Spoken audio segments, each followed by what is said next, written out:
Chapter 4. Adapt.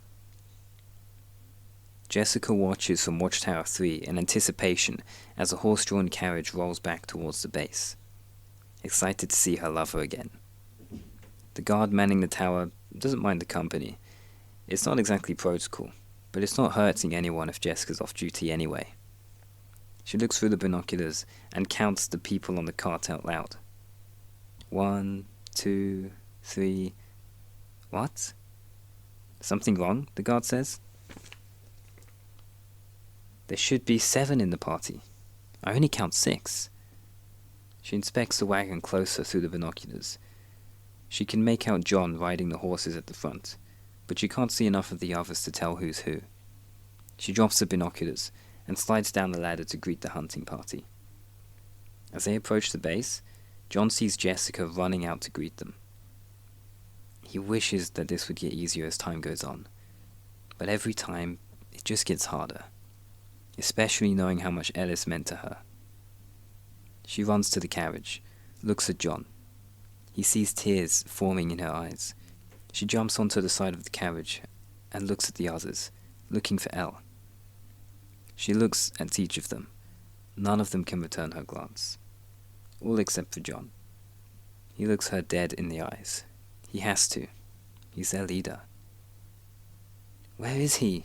Jessica yells at John. He's dead, Jessica. The zombies got him. He won't get up again. Jessica hits him in the vest, crying, This is all your fault. You shouldn't have taken him out there.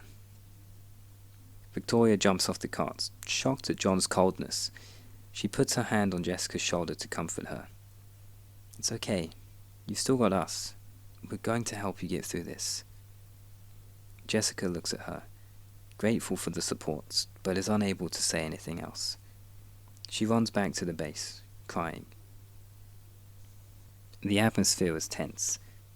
Everyone felt guilty, but John took all the blame. He cracks the whip, and the horses take them the rest of the way to the base. John announces that he's going to host a meeting with all the hunting parties at 2000 hours this evening, and retires to his quarters. Word travels fast around the base. Everyone already knows about Ellis's death. The death of a hunter is not particularly unusual, but on this occasion, him and Jessica being so in love, the death has affected the morale of the base quite heavily. John stands at his wall and draws another X over Ellis's picture. He sighs deeply, letting his mask down now that he's alone. There's a knock at the door. John tenses. What could it be now? More bad news? Another decision that he'll have to make that might get somebody killed? Who is it? He yells. A friendly and familiar voice responds. It's Victoria. This puts John at ease.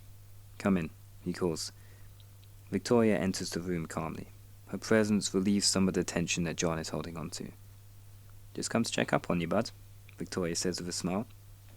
John attempts to dodge talking about himself. I'm fine. How's the morale of the base? The base will move on. It's you I'm worried about. This touches John. He knows that most people would expect her to be consoling Jessica right now, but instead she came here, for him. But he still can't let his guard down. Not even in front of Vic. Don't worry about me, Victoria.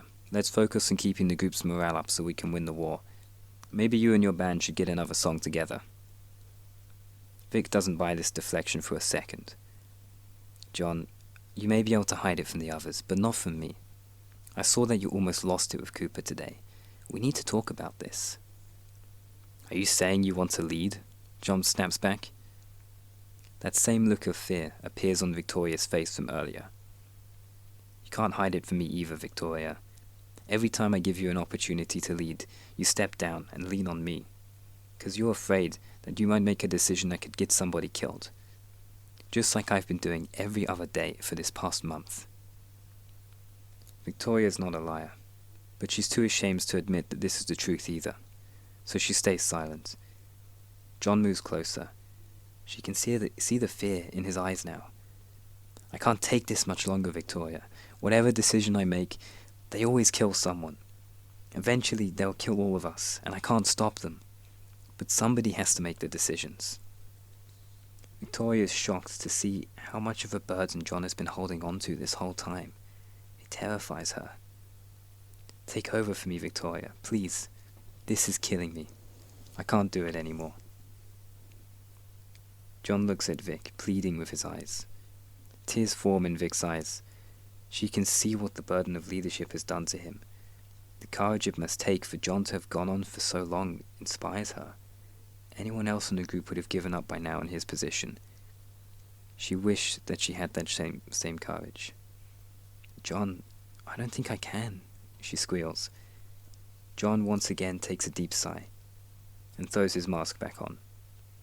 "And it falls to me to make the hard decisions. I will lead this group as best I can, even if it kills me." "I understand now," Vic replies. "You care just as much as I do. Otherwise you would have given up by now. What you go through to protect our people, it's incredible. I want you to know that I've got your back, John. You're not alone in this." The words do little to encourage John. It was kind of her to come, but she still left the burden on him.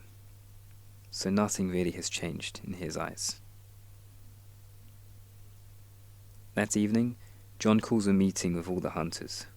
20 or so men sit in chairs in the room as John briefs them. The number of hunters used to be closer to 35. Victoria sits on the front row, showing her support for John. She gives him a smile as he walks in, and he smiles back. Everybody gets seated. The people who are selected for the hunting parties aren't like the other survivors in the camp. Many of them enjoy the war, the anarchy, the killing.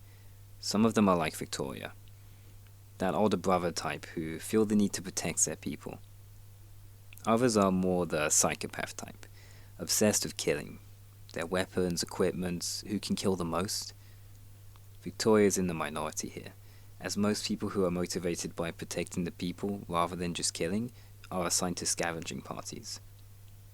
John understood, however, that while they may be ashamed to admit it, none of them wanted to be eaten like Ellis was. John begins his speech. "I've called you here because we need to make some changes. You all heard what happened to Ellis today. I'm sure none of you want to have the same fate as him, but if we continue like we are now, that's what will happen to all of us. In the beginning, they had the numbers, and we had the firepower. Now, they are low on numbers, and we are low on firepower. What happened today was no accident. It was a trap, a well-placed ambush in the dark where they thrive. They know that their numbers are low, and they've changed their tactics. They adapted. They now work in teams, set traps, bait us into ambushes. They're starting to win. It's only a matter of time before they launch an organized assault against us. We haven't adapted. Most of you are glory hunters. You run off on your own trying to get the most kills. They're using this against us.